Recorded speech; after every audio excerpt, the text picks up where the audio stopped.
That's a good one. That's a good one. Oh, God, it's a toad, son. It's a toad, dude. Let's go. I wake up to a little bit of drool on my pillow, feel like it's gonna be a bad day.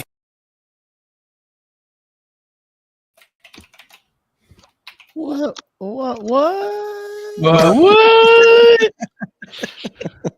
Sorry, I'm sharing it over in You're doing what? What's up? sharing the live to our Facebook group because it doesn't let you post to groups anymore because Facebook is dumb. They changed that. Yeah, you can't live stream straight to a group anymore. Now you have to share it to the group. Oh, well, that's not very nice. No. So, but that's all right. We got her shared. What is going on, everybody? Fishing Friday Live. Welcome. We took a week off last week. We all had a bunch of stuff going on. It was Trey's wife's birthday. It was I had some family stuff. Tomorrow's my wife's birthday, and my parents are out there eating dinner with her right now while I am doing this because I'm dedicated. So, welcome back to the One Cats. Make sure you check out all those that are scrolling across the bottom. We talk about them every week. Terry Carpenter, licensed realtor here in NC, Carolina Waters, Deep Dive app, Hobie Eyewear for sure. Use the link in all of our descriptions and all of that. Grab yourself a pair of those floating frames.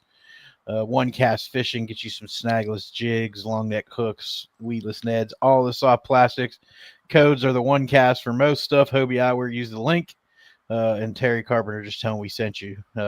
You don't have to. He's going to treat you like family, whether you tell him or not. But we sure would appreciate it if you do reach out to him and you heard of him through us. So doing a little bit quick on our live this week because we usually, we usually go through those and it takes a little bit. But not a ton of stuff to talk about in the fishing world. A little bit of drama, angler created drama, and we can talk about that a little bit. I know Trey wanted to talk about it some. Bass Nation, somebody's going to get a chance to go fish the Elite Series by winning that Bass Nation Championship, and it looks like I can't think. Is the guy's name Tripp? I thought his name Nick, and he's up by like 3 pounds. Nick Trim. He's led all 3 days. He continues to lead through day 3, so he's a day away from Elite Series berth. And hey, Chris, how are you? And Tim, what's going on, brother? Elite Series berth. I'm not positive. I think the top 3 get classic berths, but I have to go back and look. I can't remember exactly how they break that out now. But pretty exciting to go that way. Obviously, a friend of the show, Matty Wong, made it to the Elite Series that way. No longer fishing it. Good article on him that he posted on his socials. It was written by one of the newspapers or something back in Hawaii, kind of talking about his future. So, yeah. Other than that, Trey, you want to talk about what you want to talk about? Yeah, I mean we can definitely open it. You want to just go right into it? Yeah, I eventually I wanted to talk about how tough fishing is, how tough fishing can be this time of year too. That's why I was holding a One Cast Fishing snagless swim jig because that was something that you got on today. But we'll talk about that here in a little bit.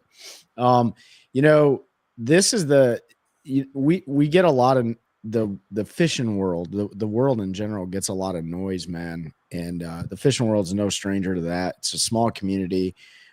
Whether, it's Bass, MPFL, Major League Fishing, or the Alabama Bass, it doesn't matter, right? There's a lot of noise in the fishing industry, especially in the last couple of years. But a lot of these organizations, I'll give them credit where credit is due. Like they're trying to adjust things the best that they can for their business model. In no way, shape, or form did you hear the word like cater to the angler, right? Or they're doing things to it. When you talk about business development and creating business models, of course your anglers or your consumers and stuff are part of the equation, but they're not the only thing necessary for businesses to grow and prosper and set the tone to have the right culture and things like that. So I wanted to preface like what we're going to talk about here. And what I'm really talking about is if you haven't ever went to the National Professional Fishing League's official website, they do a really great job. Ken Duke and the anglers and Brad Fuller and the rest of the crew that gets an opportunity, they put out messages, right? Whether or not it's talking about fishing, or like Ben was just talking about before the show, Chad Marler, talked about his journey into fishing. But before that, he was in the military in the 82nd Airborne. So, the NPFL's website alone is one opportunity, or one outlet for anglers to share information and get their messages out there and stuff, and then maybe get them a little bit of highlight and stuff like that. And then there's the hundreds of different other ways to do it, right? Social media, YouTube, so on and so forth, fishing shows, you name it, right? TikTok, all that crap. But what I think is important to note, what Brad Fuller is talking about in this article, is he talks about moving on and up in 2026. And now I have no idea why this message to everyone came out on their website, but I can only imagine that I would not want to be in Brad Fuller's shoes. I would not want to be the president of a fishing organization, because I see Pete and Ben, you guys can attest to this. Like, it's a tough business to be in, because you literally have so many different individual brands that are trying to get what they want, so because it's best for them, right? And a lot of people don't care about the business side of it. They care about what's best for them. And I get it. But Brad and the NPFL is a business, and they need to care about what's best for them. And a lot of times that doesn't coincide with other people's ways of thinking and stuff like that. So, I'll hit a couple highlights of it, right?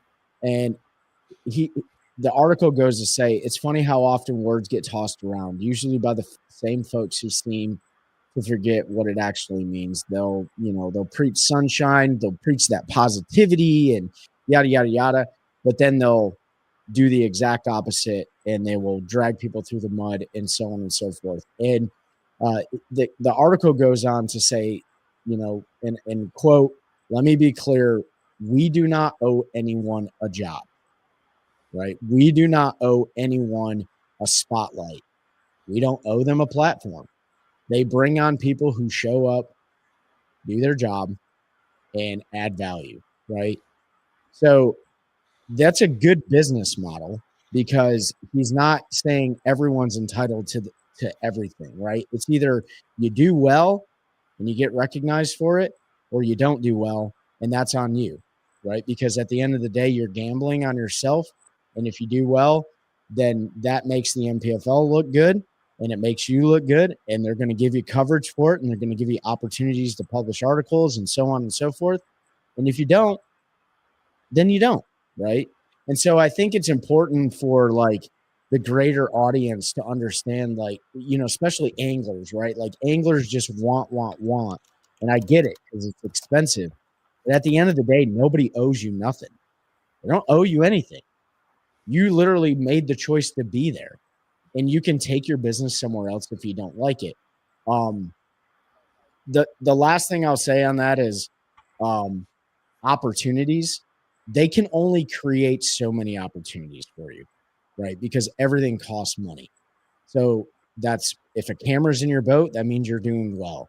If you're being highlighted on the website, well, that's probably because you coordinated with them and you have something interesting to talk about. Everything else, they can't do your social media for you. They can't do your YouTube for you. They can't hunt your sponsors down for you. They can't do these types of things that, like a regular, let's say the NFL with their big endorsement contracts and Nike and Reebok and all these things, they can do those things. But fishing can't do that, man. So at the end of the day, you go in there and you either have a good hand and you do well and you walk out with some cash, or you don't. But I think people shouldn't expect that don't do well. They shouldn't expect the NPFL or any other organization to give them praise when they're mediocre or less with performance. Doesn't mean you're a bad person.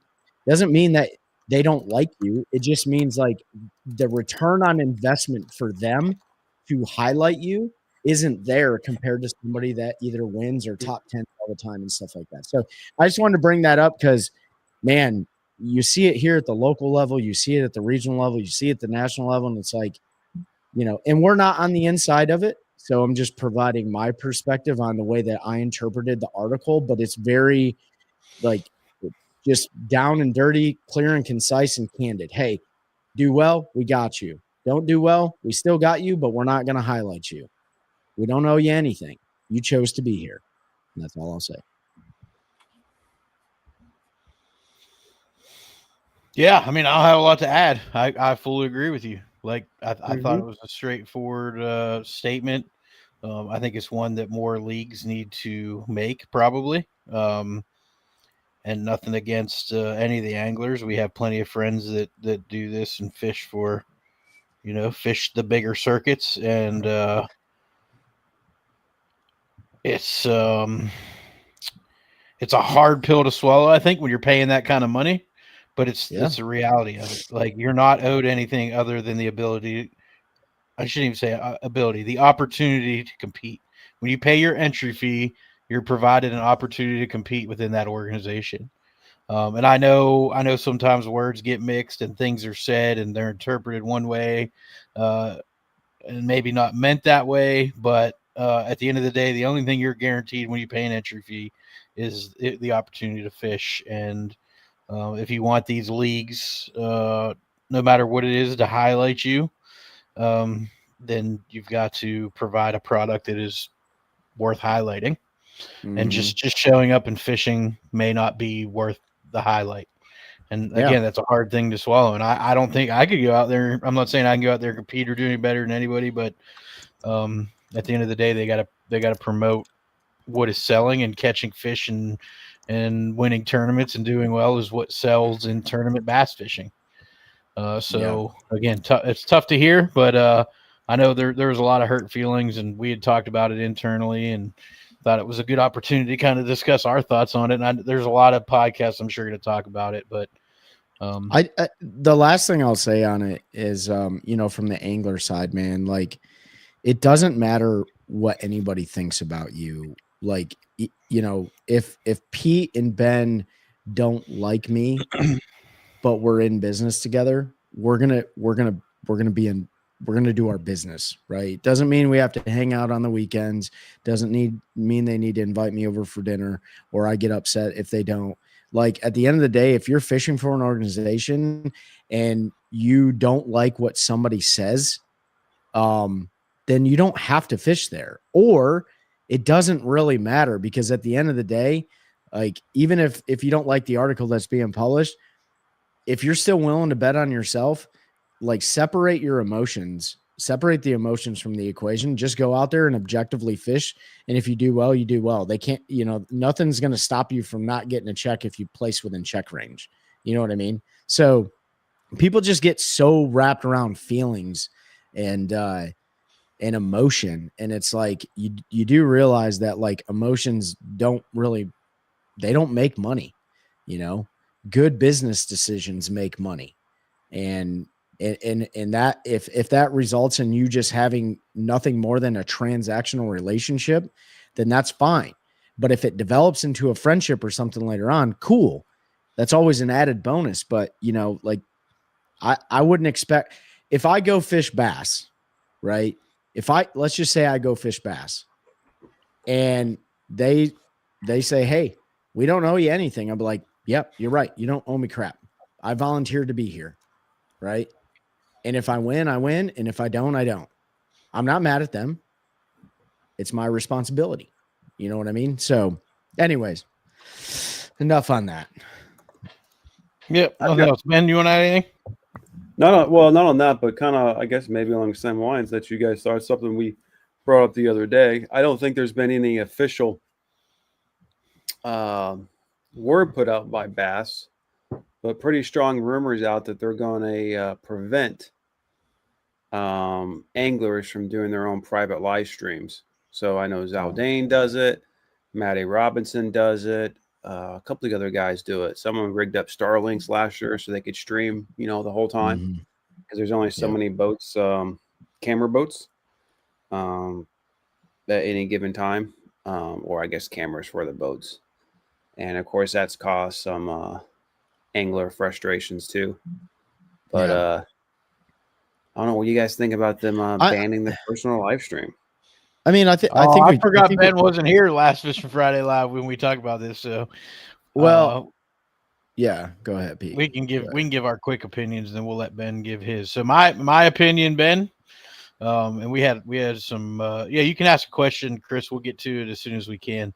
We're going to talk about this real quick. My opinion is, since I have to go back and look again, but since about 1997, when you sign a contract to fish BASS, you sign over all media rights and the rights to all photos, pictures, videos, everything taken at the time. You don't have any reasonable expectation to be able to stream live and promote sponsors that aren't bass sponsors doing a bass sponsored event. I'm sure there's legality to fight that back and forth, but at the end of the day, we remember Bass. For me, Bass is a business, and they're doing what they have to do to protect their business. They have paying sponsors that are paying to have commercials and commercial breaks and being talked about during the live stream. When you have guys just out there running around showing the product for free, even though it's just the one boat, it kind of takes away from those folks that have paid money. So I understand Bass's point. I also understand the frustration from the anglers, because it was an opportunity for them to promote themselves and get new eyes and new sponsors and things like that. So that my opinion was, I understand why they're doing it. And it's a kind of a hard thing to fight, because you do sign something basically stating you don't have the rights to anything. That includes your own GoPro footage, pictures you take on your cell phone, whether they're not allowed to have their phones, pictures that your marshals take, videos your marshals take. That's all BASS's. So it's kind of a difficult situation, and there's ways around it. We talked about it, like earlier. But What's go up, ahead, Nick? Trey. Yeah, I mean, I don't care either way.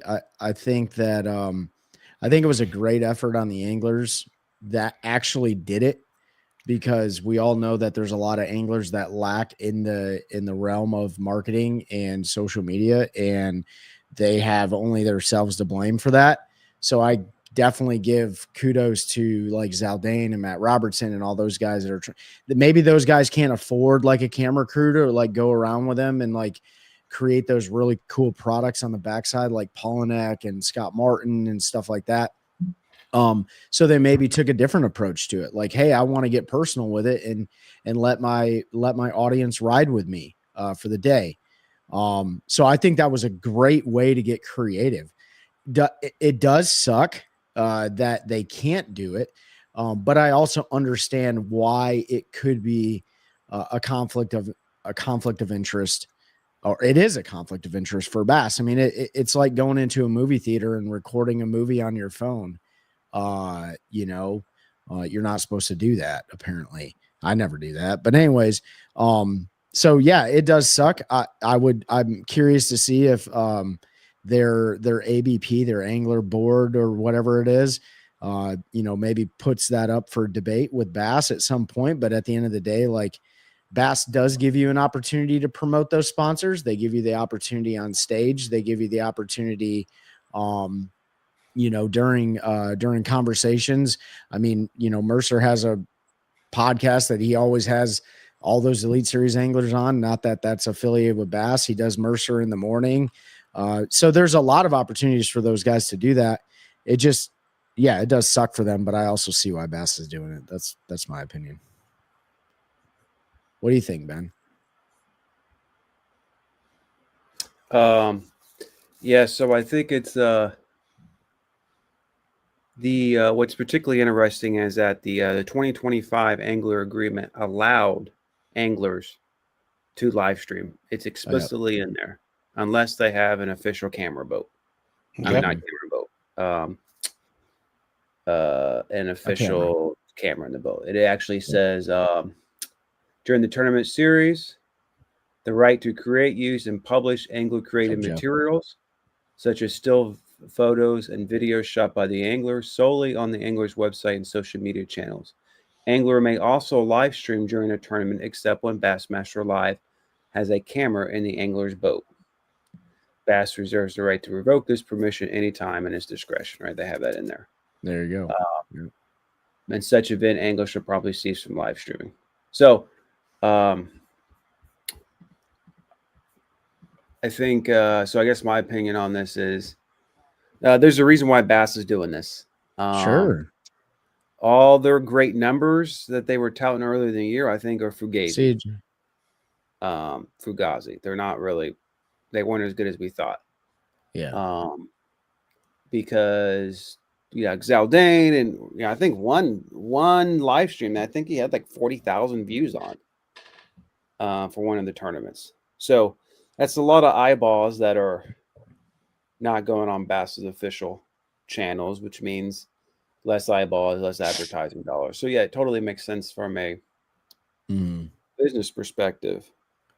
But it does make me from a legal perspective, I don't know. It's kind of interesting. I don't know if there's any antitrust issues here. I mean, his name, image, and likeness. I mean, so it's just the anglers are doing something to grow the sport, which is what their fans want. They're independent contractors. Bass gets them to sign away all these rights, and they don't compensate them for them. There's no compensation for the name, image, and likeness of these anglers unless they cash a check in a tournament. But so yeah, I mean, I guess it's too bad. If anglers want to live stream, I wish they could live stream, but I guess you got to do it for the business. Yeah, I mean, I think it definitely wasn't a huge group of them. I think last year was the first year that we saw live streaming. I think there was at least that I can remember. Yeah, there was like I think Logan Parks live stream. Oh, yeah, Logan Park, Matt Robertson and Zaldane, maybe another guy or so, but there wasn't really a huge group out of like the 104 that were doing it. And last year was the first year that I can recall. I don't think it happened or this year was the first year. I don't think it happened in 2024. I could be dead wrong. And so it sucks for those few anglers that were doing it. But at the same time, you can't, excuse me, like some teams aren't going to let like Nike and Reebok be on the same jersey because it's a conflict of interest, right? I know it's not the same. It could be apples to oranges, but yeah, I agree with you on that too, man. Name, image, and likeness. I totally agree with you on that. And there is no compensation for them using you. But unfortunately you signed that contract. Well, so that was the big thing with college athletes is when they sign their, contract or to go play for the schools as an amateur, that they had given up all those rights, and they would get suspended or punished if anyone got caught they were paying. Of course, the Supreme Court ruled, no, you can't do that. Yeah. That's why they got the NIL and all that stuff now in college sports. So it's particularly interesting. There'll be no lawsuits or anything because it's not worth it. But maybe the ABP will talk about it. Maybe they'll get off that forward facing sonar thing, which Chris Curtis asked a question. He said there's no scope for next year. He doesn't know if that's true or not. Chris, for the Bassmaster Elite Series, there is forward facing sonar allowed in the events that they chose, flipping a coin, and then there's no forward facing sonar in the other events that weren't landed on tails or whatever. I don't know how it went down, right? So if you go to Bassmaster's website, you can look at their 2026 schedule. It will tell you which ones are forward facing sonars allowed and which ones aren't. And then for the first one at Gunnersville is not. Yeah. And then the other leagues, Chris, have different rules. Bassmaster Opens is 50-50 for both divisions. And then I don't know about the elite qualifiers. MPFL, no. Major League Fishing, they have different rules in all of their different tiered they're still doing that period, they're for the pro circuit, you're allowed to use it for like 3 hours a day. right? And then for the Toyota Series, I think the same thing. And then the BFLs, I think the same thing. I have no idea how they're going to police it, but that's not my problem. So Yeah. a lot of different, but here's the thing, right? Like, I know a lot of people get all bent out of shape with changes and stuff, but like some of these organizations, I think are spearheading change. And then some of these organizations are changing because what's up, Jeff? Happy Friday. Because others are changing. Right. So, whatever's best for their business, man. You want to fish it. You don't. Really. See you guys next weekend. I take that means you're coming to Take a Warrior fishing. Looking forward to seeing you there. Yeah. I'll be in Rhode Island. What about Pete's OnlyFans compensation? Yeah, Trey still won't give me my money for that. It's a little bit. He's using my name, likeness, and image in OnlyFans, and he won't provide me with any of the money that he's earning. How do you guys know what Pete's lower back tattoo really looks like? Yeah, like let's not even front here. Yeah, I might take you to the Supreme Court. Yeah, take it up there, dude. You got all those Supreme Court justices that can't agree to disagree. Well, they're not getting paid anyway because the government shut down. So that's true, but they're still multi-gajillionaires. Yeah. Awesome. We're looking forward to seeing you, man. We'll be there. We'll be there bright and early. If you don't follow us on socials, go check out our socials. We got a little surprise for everybody. Pretty excited about getting those out on the water for the first time. Actually, Trey, I'm putting a video I'm about to send you that I think is going to be pretty cool. So, but yeah, we looking forward to that event, and then quick turnaround for this SOBA tournament up at Lake Norman. Yeah, it's a busy couple weeks coming, and then we've got a board away weekend where we do a bunch of meeting and planning for next year. The following weekend, that's at Lake Gaston, and so we'll be up there fishing and meeting and doing all that stuff. So yeah, we could have a comedy show. Trey was sending me some videos last night that he was taking throughout the last little bit, and it's pretty funny. Dude, I'm telling you, and when we were growing, when we first started this show, I would sit there, and I'm really good about like sneakily recording people.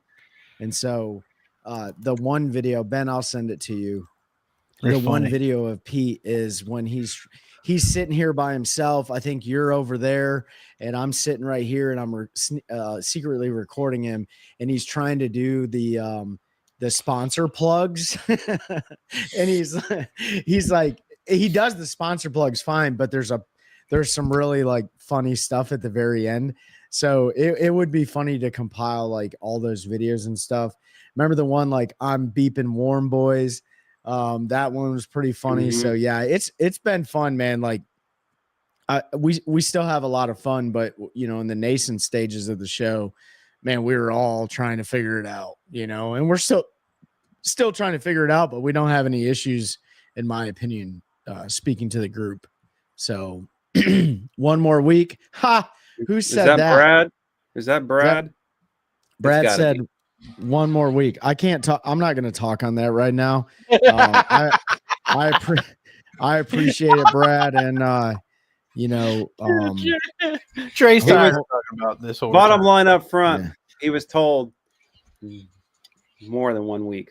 Yeah, there's a possibility. But maybe it is 1 week. It changes every day. Might be sometimes maybe good, sometimes maybe shit. Yeah. same but different. Yeah, we'll see, man. But I appreciate it, Brad. I picked up my retirement certificate, my wife's retirement appreciation, and the letter from the president and stuff like that. So it was really cool to get that stuff, only to get a phone call and then maybe change everything. So it's all whatever. Tim, if we could remember to run GoPros, we would have some high quality H2O footage. But, yeah, there's going to be a lot of GoPro running this year for sure. Yeah, I got to get mine fixed.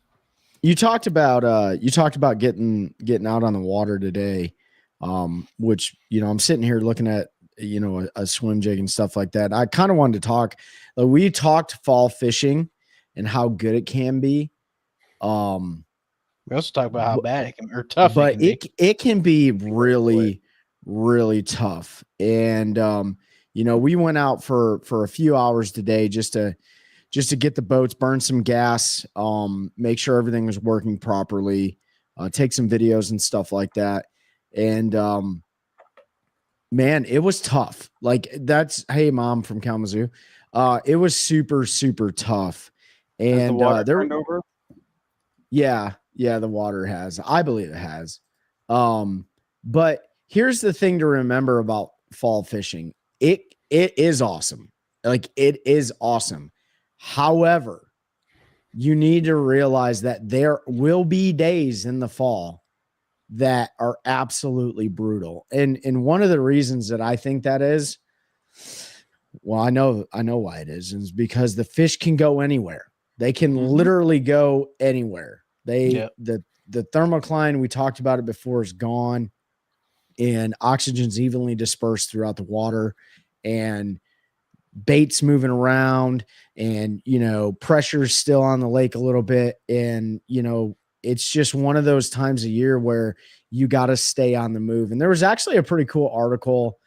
I'm not going to read it all, but real quick, Chris, he asked about the scope thing. I just want to, so the coin they went each tournament and they flipped a coin, and one side was forward facing, one side was no forward facing. And that's how they determined. Correct. So that's when you hear people talk about the coin, that's what it is. But go ahead, Trey. One side of the anyways, coin had a spotlight. Maybe they'll raffle that coin off at the Bass Fishing Hall of Fame. That'd be kind of cool. Easy fall bass fishing tips to catch more fish. And this is on bassresource.com. And I'm not gonna go into the details, but one of the headlines is keep it moving, right? We talk about that all the time. Stay on the move and search for the fish. And I can tell you we did that a lot today. We still caught fish. Don't get me wrong. I caught a really good one, I caught a 4.5 pounder. Pete caught multiple 2 pounders. Like we actually, we were in different boats, but like at the end of the day, we would have actually had a good tournament day if we would have caught all those out of a boat. But outside of that, like it was hard to find them. And when you found them, it was such a small window in a small area that, it was just hard to find them and catch them. So keep it moving. Definitely. Here's another thing, ultra shallow or ultra deep, right? I literally fished the dirt today. And then I literally fished 25 to 30 foot of water with forward facing sonar. I did both, and I caught fish in both areas. Now, the thing about that is for fall fishing, you're going to see caliber of fish play big time. Out deep, you could be catching your bigger fish. Up shallow, you could be catching your bigger fish. So I guess the name of the game in the fall is sample as much as you absolutely can until you lock down a pattern. If you're on a pattern lake, right? And one of the baits, and I'll let Pete go into this, but one of the baits that was really important today was a swim jig. And you want to kind of talk about like what your plan was going into today and then how you adjusted because of the lack of bites. Yeah, so I plan on throwing a daggum whopper plopper all day because we've been mashing them on it. And so I had a little milk run that I found on the lake we were on that had been producing the last 7 times I fished it, and fished that whole stretch, and I think got 2 bites. It just wasn't happening. So, that water wasn't super clean, but it wasn't dirty, if that makes sense. So we fished that for a little bit. And then I was like, went and hit another little spot, little cleaner water, didn't get bit. We got 2 bites there, but they were little. So then I was like, I'm going to make a long run way up the lake and into a creek that I know is dirty and just see if I can get dirty water. Sometimes dirty water, you can get them to bite. And that didn't take long to figure out that wasn't the deal. So I started running back down the lake, and I had a little micro pocket that had a bunch of bank grass that I'd caught them in before. And I was like, I'm going to swing in this pocket and hit it real quick. I'm going to fish this grass and just see. And I picked up a swim jig, and I think my third cast with a white swim jig, I caught one. And I was like, all right. and proceeded to go through there and fish that grass and figure it out. It was very specific how the grass had to be set up, what it needed to look like, how the wind had to be hitting it. But every little section of grass that I hit, I got bit. It wasn't always a bass. We caught a few pickerel too, but the fish were definitely set up on that very particular, it had to be in the sun. It had to be wind pushing into it or across it. If there was no wind on it, they were probably in it, but they weren't eating.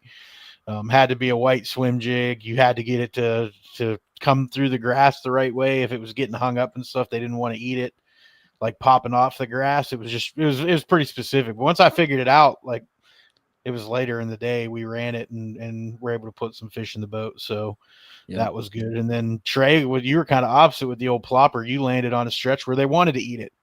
Yep. Yeah. 100%, man. I actually pulled in, the area I started in was really clean water. And this time of year, like, especially if I'm doing top water action, at least for me, I'm more comfortable in the cleanest water that I can find. But that doesn't always mean you're going to get bit. And I landed on them. I mean, the very first cast I caught one, and then I got several bites, and then I lost a really good one. Then I caught a good one. But then I made a move, and then I was fishing on the opposite side of you. I didn't even see you guys. Yeah. And I hit a stretch where I literally got a bunch of bites and caught a really good quality fish.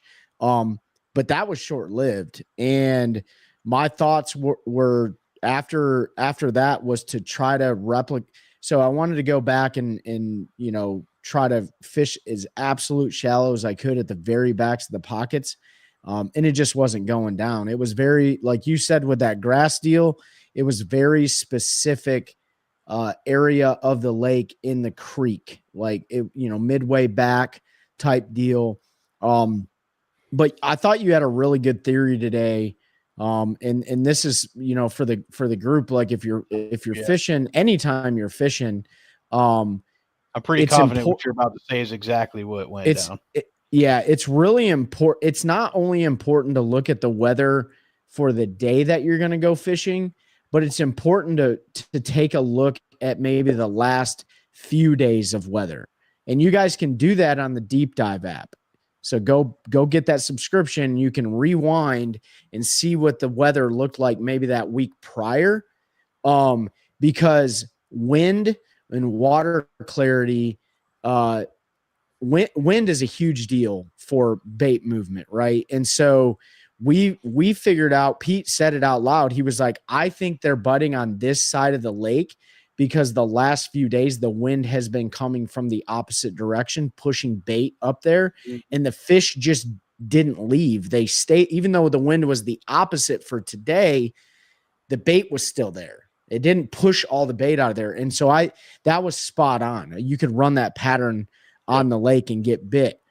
Anything outside of that was not happening besides the grass bite, right? Yeah, was the only other bite. Docks I think happening, like, it was wild. Yeah. I mean, I flipped jigs. I threw wacky worms. I threw all sorts of different like finesse baits. I did pick some off with a minnow, but they were all rats. They were all little fish. So really, truly, like when you ran, and so here's how I would attack that. If I was fishing a tournament, for the audience, if you're going to fish a tournament like that and you're like, dude, I only legitimately have 2 areas, you have to rotate those areas. Like, let them rest, go fish new water, come back to them an hour later, and do that all over. And actually, Pete and I, the last time we fished a tournament up there, it's exactly what we did, and we got bit every time. I'm not saying that would have worked, but it did work, by the way, because I went back and I did catch more fish out of those areas, but it was so specific. So that bassresource.com says stay on the move, ultra shallow, ultra deep, could catch them anywhere. But today was one of those days where, like, and the other thing that was different for me, usually you can get away with throwing like a plopper style bait like whatever, a whopper plopper or a chapo or a mock, whatever it's called, or the clicking chicken, you name it, right? They got a bunch of different ones. But today I changed my plopper style bait 4 times before I really started connecting. And I think it had to do with profile and the noise of the bait itself. So it was very specific for me. And then later on in the day, when the wind picked up, I switched it again and went to a bigger profile with a louder noise, and then I got bit. So paying attention to the weather, paying attention to what the weather looked like for the last week, you can do all that on your Deep Dive app. And it's a great way to, and you'll get your feelings hurt this time of year too, man. You really will. But that being said, it was still a great day to get out there on the water. Yeah, for sure. Yep. What else do we got? We got any lands on heads. So they already did the coin flip, Chris. They did it like about a month ago for next year, so it's already been determined. But yeah, they had like a yes forward facing, no forward facing side, and whichever one it landed on, that was the and that's for Bassmaster Elites. That was just for the Elite Series. Well, yeah, and then for the Opens, I think they flipped a coin for which division they were going to start with, and then they went yes, no, and then it just carried to the other division. Yep. Yes, no, yes, so. And I think the only thing that's not determined, unless I'm wrong, you guys let me know, is the EQs. Did they say which of those events are? I think that comes later. Yeah, I don't think they did yet. Yep, I don't think they did EQs yet. Yep. Did you guys see? I don't know how you vote on it, but Bassmaster's asking fans to rank the top Bassmaster events ever. Best Bassmaster event ever. Well, yeah, rank the greatest memories. So, like, here's the list that people can choose from. 1967 Beaver Lake. That's the first bass tournament. I wasn't born. Yeah, that was race cars. 71 Classic. Bob Murray wins first Classic at a mystery lake. That's when they didn't tell the anglers which lake they were going to. 1984 Classic. Rick Clunn sets the record weight, delivers a little greenfish speech with 2 future presidents on stage. He had Clinton and who else? I assume Bush. Yeah, Bush. George W. The elder senior. Yeah. 89 Classic. Hank Parker wins when Jim Bitter drops the potential winning fish. Ooh, that sucks. That's a choke job. 1990 Classic. Clunn won his 4th Classic, climbing from 10th on the final day. 94 Classic. Brian Kirchhoff becomes the only nation winner. We've talked about that before. Yeah. 1988 Mega Bucks. Larry Nixon wins. Famous opening clip for Bassmasters. 2001. Oh my God, look at that bass. Look at that bass. Look at that bass. 2001 Florida Top 150. Do you guys know what happened with this one? We talked about it. I don't remember. Dean Rojas sets a single day record. Oh, yeah. He had like 40. Yeah. Yep. 2006 Amstad. Ish Monroe wins first ever Elite. That was the first Elite with 104 pounds. 2008 Falcon Lake. You remember this one? It's like I don't remember 50 pounds of bass. Elias sets the record with 132 pounds, 8 Yeah. ounces. And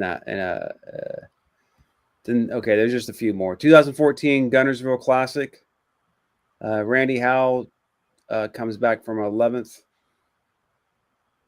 And then Mueller has 32.3, the biggest bag in a classic. 2015 Chesapeake. Aaron Martins waits out the tide, catches winning 7-5 at the dock. Bro. 2016 St. John's Elite. That's when Klun won there as the oldest. And then On a 2019 Elite, Klun won again as the oldest. And he had that 34-pound. He had 2 10-pounders and a 34-pound bag. 2020 Lake Fork. That's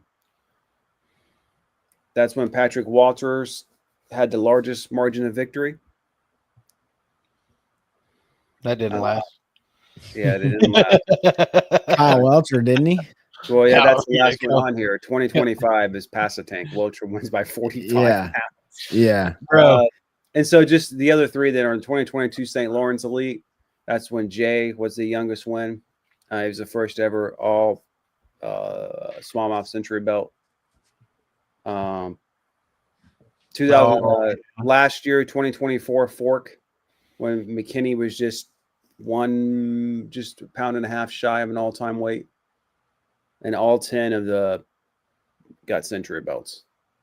And then the Classic was when this last year when Easton comes back from brain surgery that sets the all-time weight record.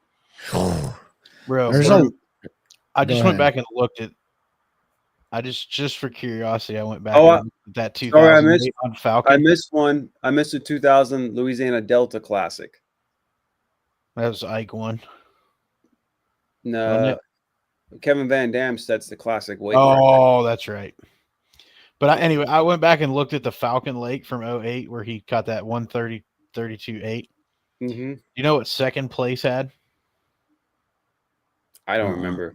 132 pounds and 4 ounces. Imagine catching Oh my 132 pounds and 4 And you're ounces second. of bass, and you finish second by 4 ounces. Like, bro. Tim said Tim said Roland Martin 1994 Connecticut River wins bass tracker jet I forgot boat when he win. brought the jet boat. Yeah, Yeah. that's when they had to change the rules. That was when they changed the rules that you could only use one boat for the year. Yep. Look, I forgot all that's about one of that. those. That's one of those things. I don't know if I admire, or maybe I respect.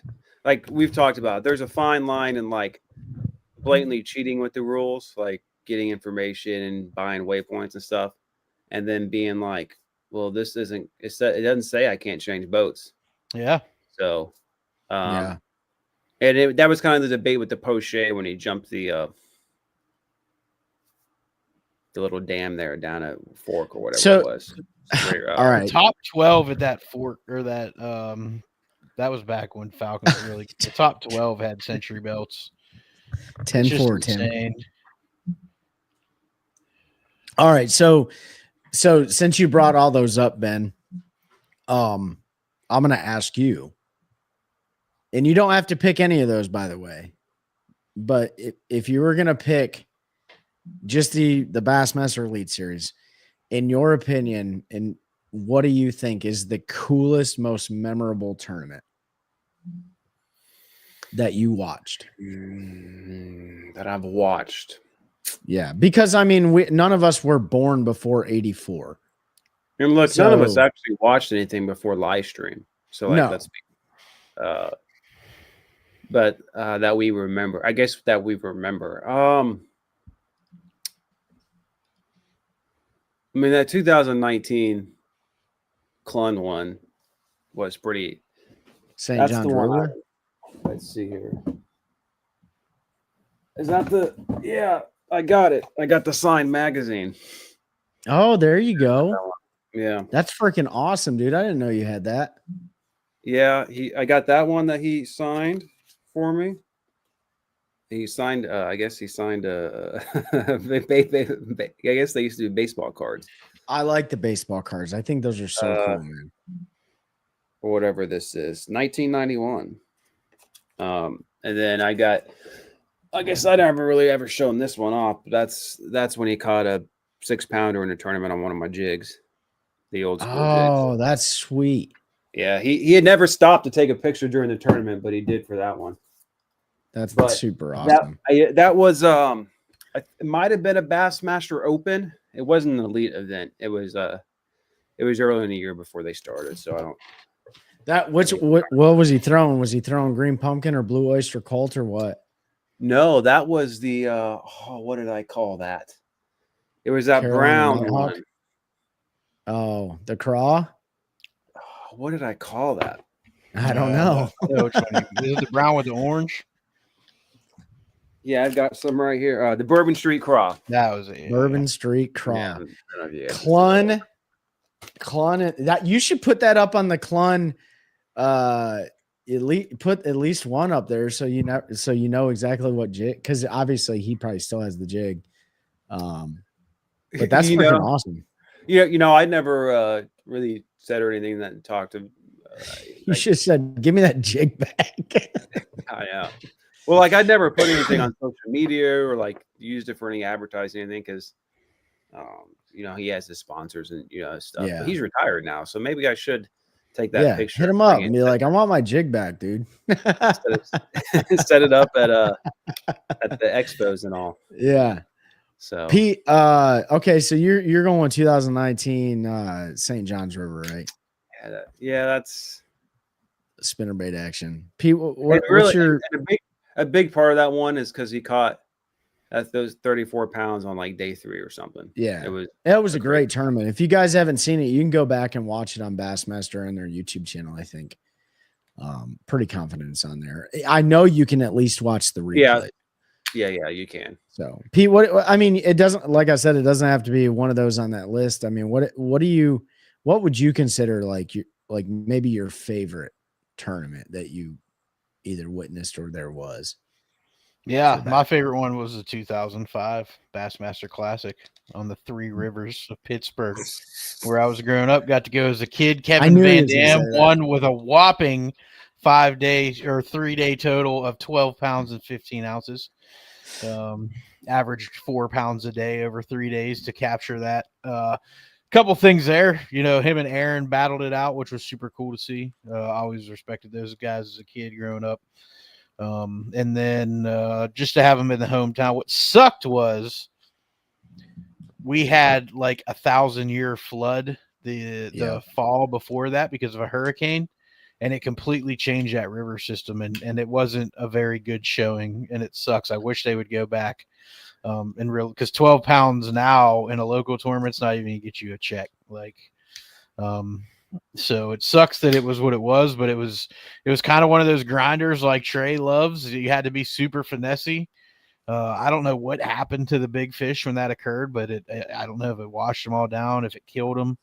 But it was a dink fest, a grindy dink fest. Ike and Ellie got his boat stuck so bad they had to bring him another boat, and he had to get into that and run it. And while they unstuck his boat, there was a lot going on at that derby, but it was just cool to have it, in the town where I grew up watching it. Never really thought it was something we would see there.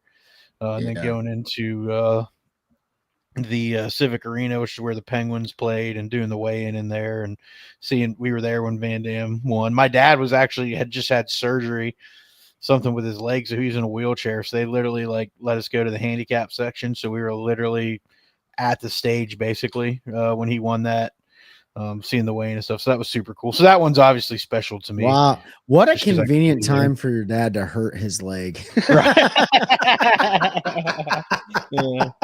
Yeah, right. No, I mean, so the common theme here is like personal connections between what Ben is talking about with Rick Clun. Rick Clun obviously caught a giant on one of the one cast fishing jigs, and then obviously Ike winning in hometown area. And mine's the same. I didn't really watch bass when I was growing up. If you were to only limit me to the list, I would say the Brian Kirchhoff one is in my opinion is super awesome. I'm with you. But on that, Tim, you're absolutely right. Ray Scott did keep calling him the burger flipper because he was working at a ground round as a grill, as a cook, up to that point. So he kept calling him the burger flipper when he would come up to weigh in. Yep. Go ahead, Trey. Sorry. So mine is pretty recent. And I'm not a traitor to the country, but mine is when Gussie won, and we were at the Classic. Mm-hmm. I've only been to one Bassmaster Classic. I thought it was super cool. We didn't even get to see the weigh-in because we were working the show and stuff, but I thought that was really awesome to see. Yep. Gussie win on the Classic on a lake that he had won the year before for a regular season Elite Series event. And to do it with only 2 or 3 fish on the last day, and be the first Canadian to win a Bassmaster Classic. I just thought it was super cool. And I think the coolest part, not the coolest part, was like we had us down there. Your dad was down there. Who else went with it? Chelsea was down there. Like we had the whole crew. We met so many cool people. Larry was there. He came over to hang out. Yeah. Larry Reed was there. We were hanging out with John Cruz and his crew at Missile. It was a really special event, and I would say most memorable. And from the fishing side of the house, the cool thing was too is everyone gave Gussie the room that he needed, and they didn't try to snake him at all. Yeah, he had 2 fish on the bottom day. You're right. 2 fish, 2 smallmouth. So now, that's not true. On the final day.